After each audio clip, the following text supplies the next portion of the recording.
Out of jealousy and envy toward his older brother's relationship, the younger brother decides to spread rumors and create conflict to ruin their bond and attempt to charm his sister-in-law.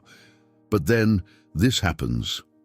William and Thomas, separated by only 2 years, always had distinct personalities that set them apart from a young age. William was calm and generous, a young man who displayed patience in every situation and quickly gained the favor of everyone around him.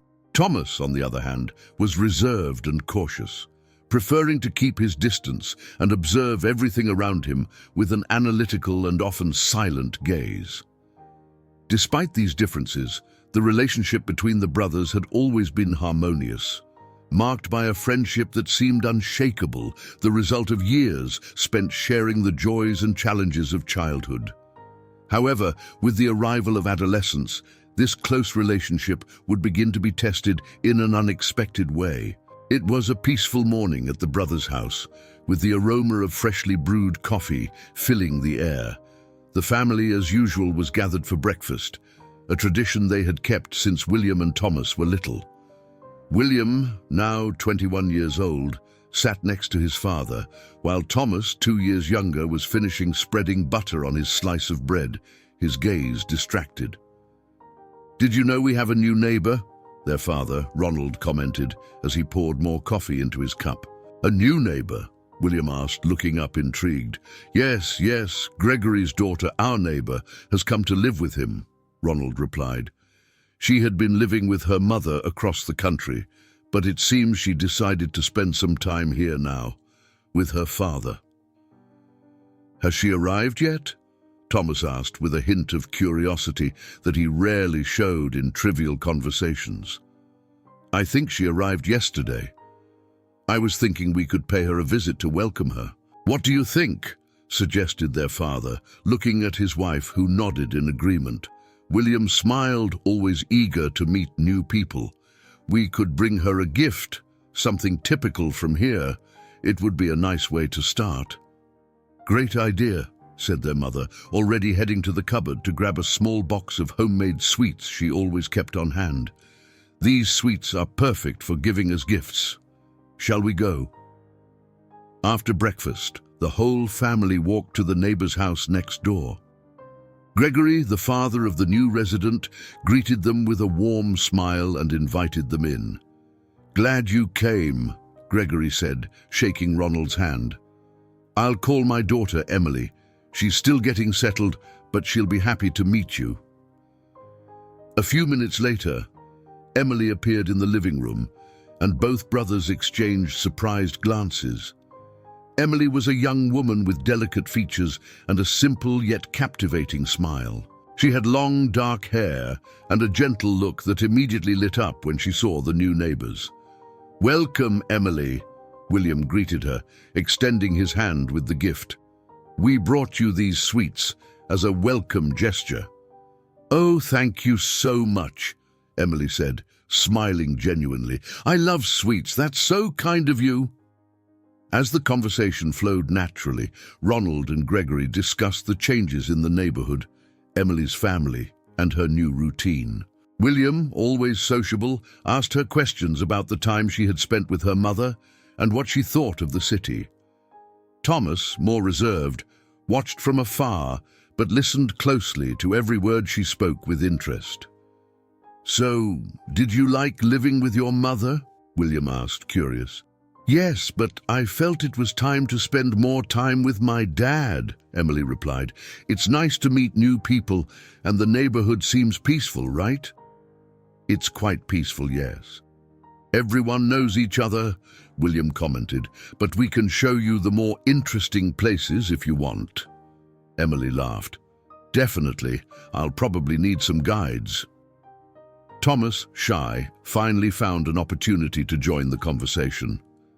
"I know some places you might like," he said, almost in a whisper. "That would be great," she replied, smiling at him, which made Thomas blush slightly.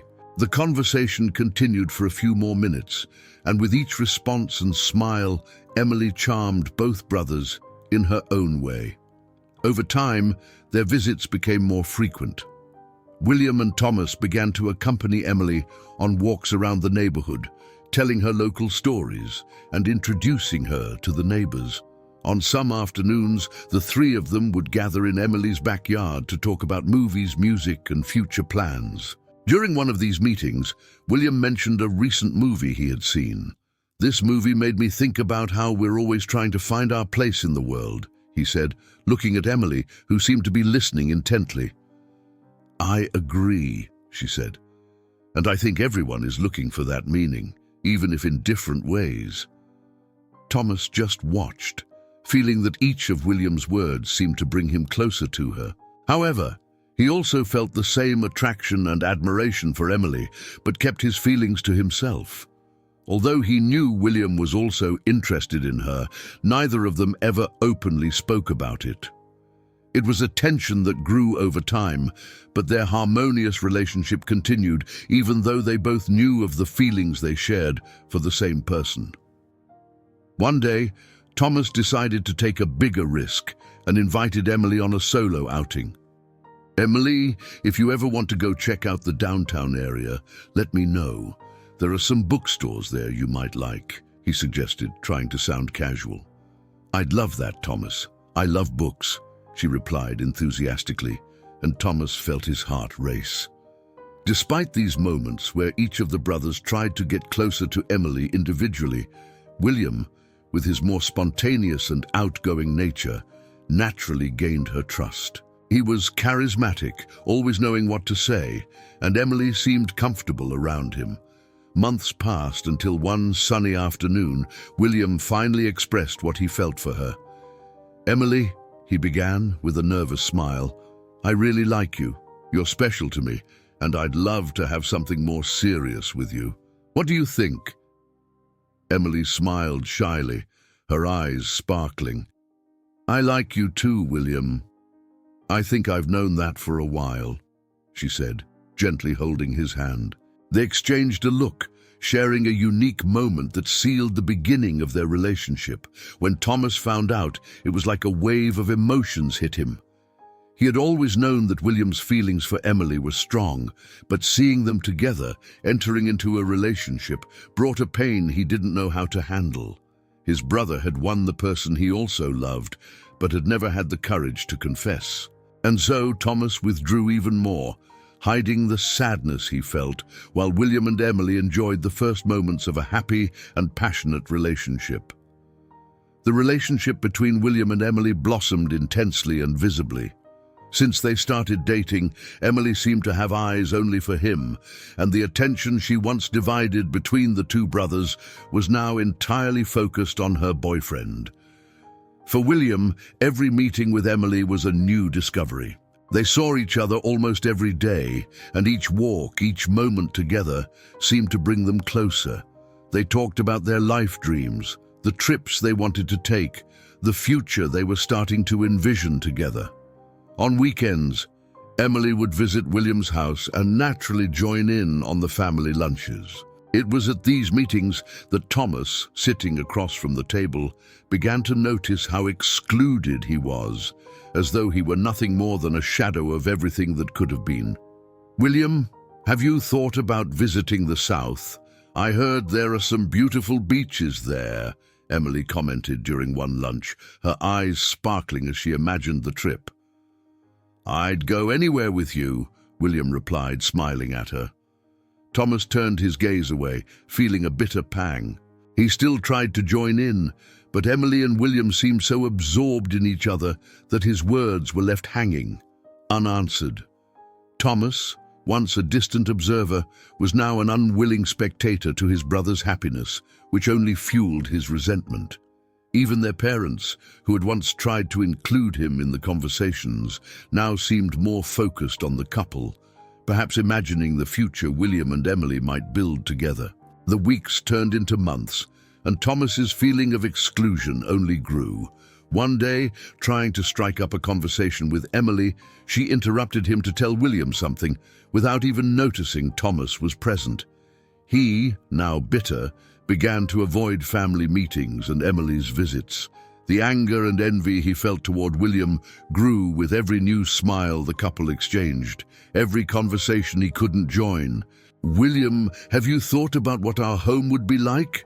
Emily asked during one visit, lying on the couch next to her boyfriend.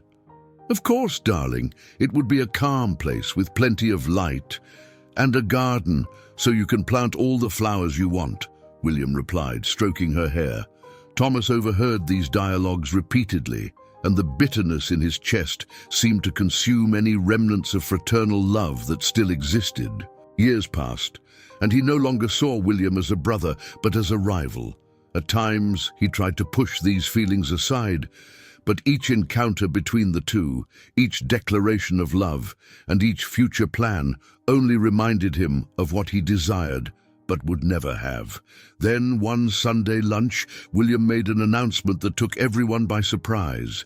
During the meal, he held Emily's hand and looked at her with eyes full of emotion. "I want everyone to know that I asked Emily to marry me, and she said yes," he declared, smiling. His mother let out a small scream of joy, and his father congratulated the couple with a warm hug. Emily wore a radiant smile, and her parents welcomed her as part of the family. But while everyone celebrated, Thomas remained silent, his head lowered, his chest tight with envy and anger, which at that moment reached its peak. After the meal, while everyone talked about the wedding plans, Thomas remained seated, bitter, but with a clear idea forming in his mind. He needed to do something, anything, to undo that union. It was as if, with every laugh from Emily, with every affectionate gesture from William, something inside him shrank, wounded. And then the thought came clearly. He would start spreading rumors that William was cheating on Emily. At first, Thomas was discreet, talking to distant friends and acquaintances, not too close. In a casual conversation with an old friend, he let slip, "William's been acting strange lately, you know. I heard he's been hanging out with another girl." The friend, intrigued, asked for more details, and Thomas, with skill, let the insinuation hang in the air without saying too much. It only took a word here, a suspicious look there, for the gossip to begin to spread. The weeks passed, and the rumor reached Emily, who started to become suspicious. In a conversation with William, she tried to be direct.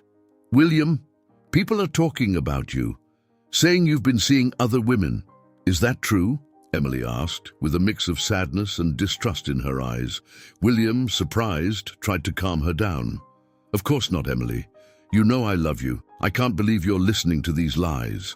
But the doubts had been planted, and despite William's efforts to reassure her, insecurity began to eat away at Emily. Arguments between them became more frequent, fueled by the distrust that Thomas had carefully cultivated. Every time William tried to explain, Emily showed a look of sadness and frustration. "I don't know what to believe anymore, William," Emily said during an argument. "Everyone's talking about it. Why would they do that if there wasn't at least some truth to it?" "Because they're rumors, Emily. Someone must be making up these things to hurt us," William responded, exasperated.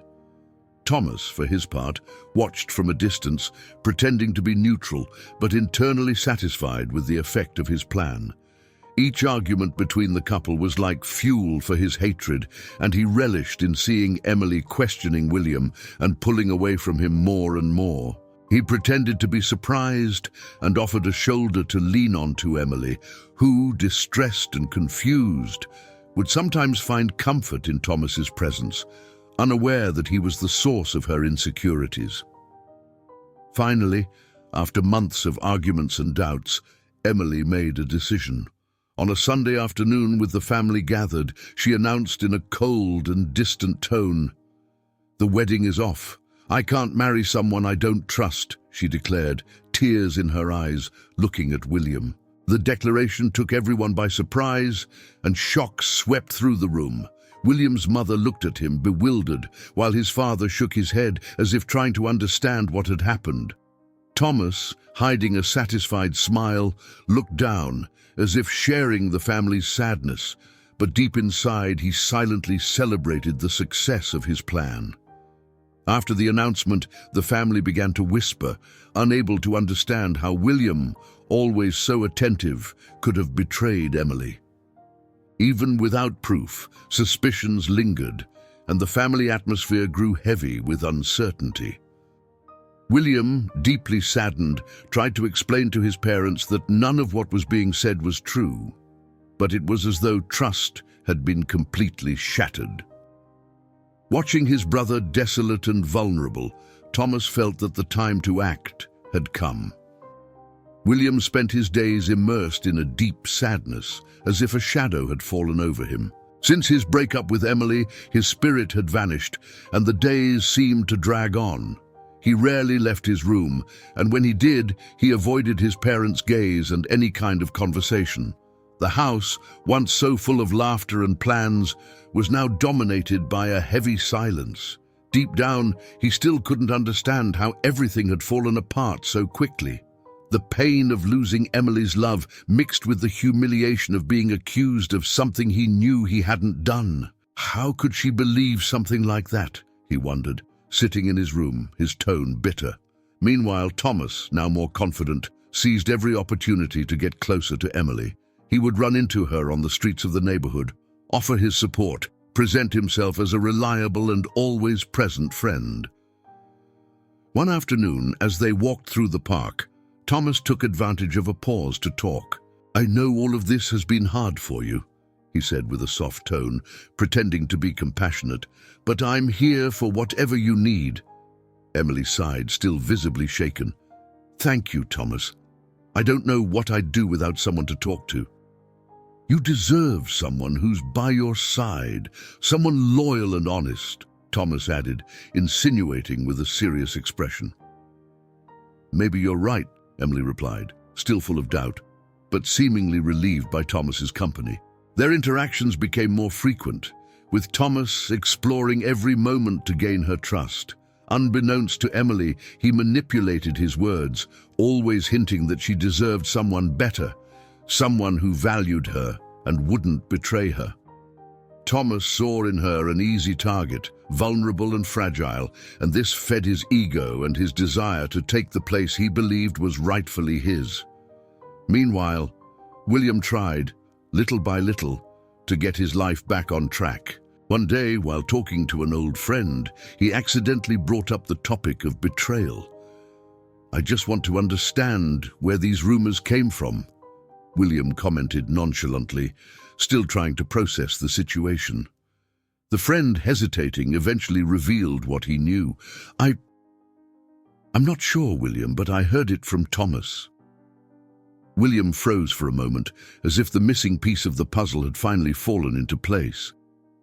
"Thomas!" he repeated incredulously. "Yes, he mentioned it several times that you were seeing other women. I thought it was strange, but I figured he must have known something," the friend replied, uncomfortable with the situation. William couldn't contain his surprise and distrust.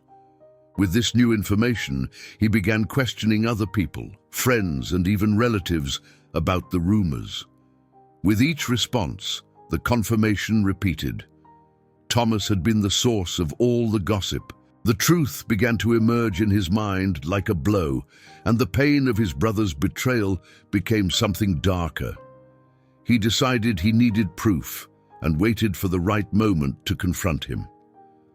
One day, when he returned home, William saw Thomas's phone on the living room couch, unlocked.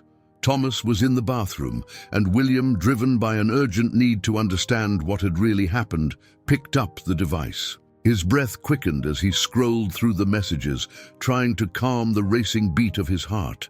As he slid through the screen, the evidence began to accumulate before his eyes. There were the messages where Thomas planted the rumors about the betrayal, spreading insinuations to friends and family. And even more devastating, he found the conversations Thomas had with Emily, from the time they were still together to after the wedding had been called off. Each message was a stab in the back, a portrait of Thomas's cold manipulation, playing on her insecurities to push her away. William, feeling a mix of sadness and indignation, took photos of the conversations with his own phone. He knew he would need concrete proof to expose the full truth. In the following days, William gathered family and close friends in the living room, including Emily. He waited until everyone was seated, with Thomas sitting in the corner, unaware of what was about to happen. When everyone was settled, William took a deep breath and began speaking. "Thank you all for being here," he said, looking directly at Thomas. "I called you all together to explain what really happened between me, Emily, and my brother." Thomas shifted in his seat, a nervous air beginning to form on his face. "William, what are you talking about? This isn't necessary," he tried, but William continued, ignoring the interruption. "Some time ago, rumors started that I was cheating on Emily. Those rumors ruined our relationship, and today I know exactly where they came from," William said, looking around at everyone's reactions. "But before I continue, I want to hear from a few people here. Who was it that told you about this supposed betrayal?" William began asking one by one different friends and relatives. Everyone, without exception, confirmed that they had heard the story from Thomas. With each confirmation, the looks in the room became more and more incredulous toward Thomas, who began to sweat and shift nervously in his seat. "This is a lie," Thomas protested. "You must be confusing things. I would never do this to my own brother."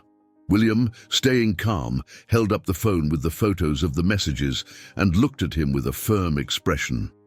"Thomas, you don't need to lie anymore. I have proof," he said, as he showed the messages to everyone in the room.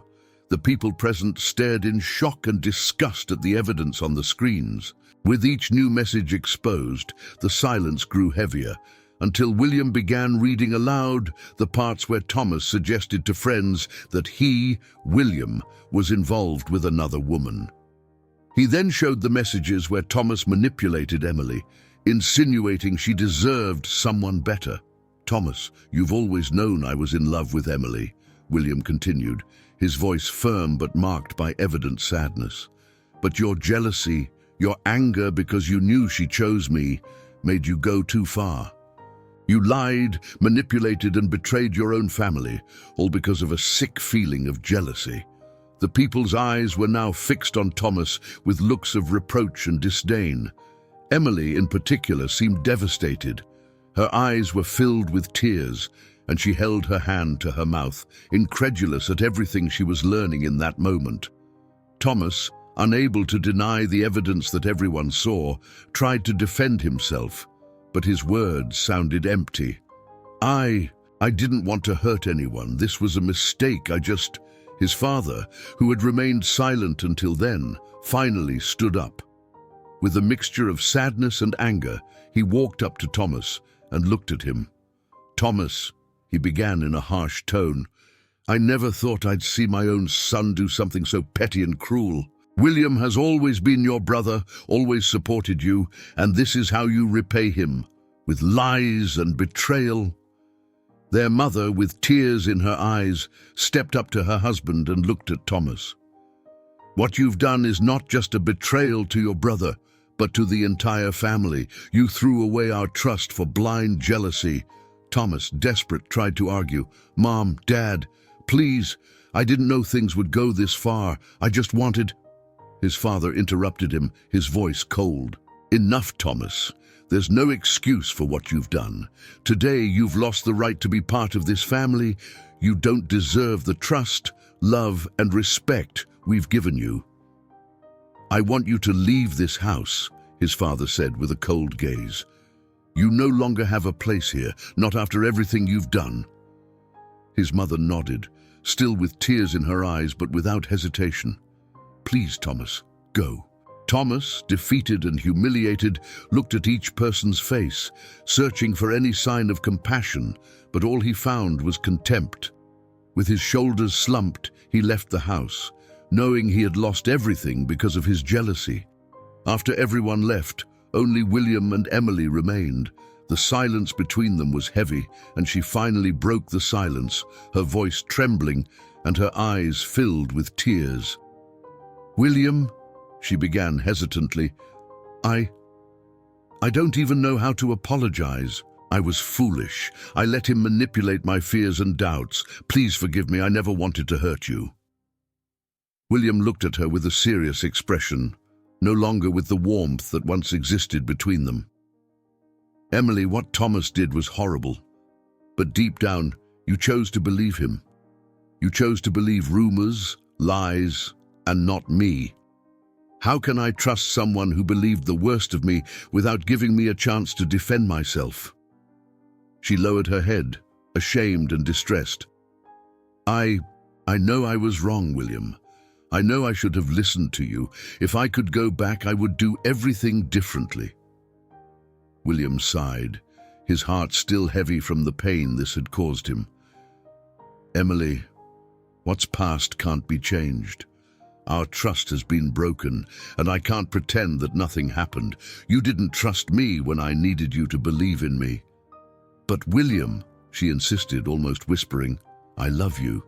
Please, give me a chance to win back your trust. He shook his head with a resigned expression. I also loved you, Emily, and maybe that's why I know it's better if we move on separately.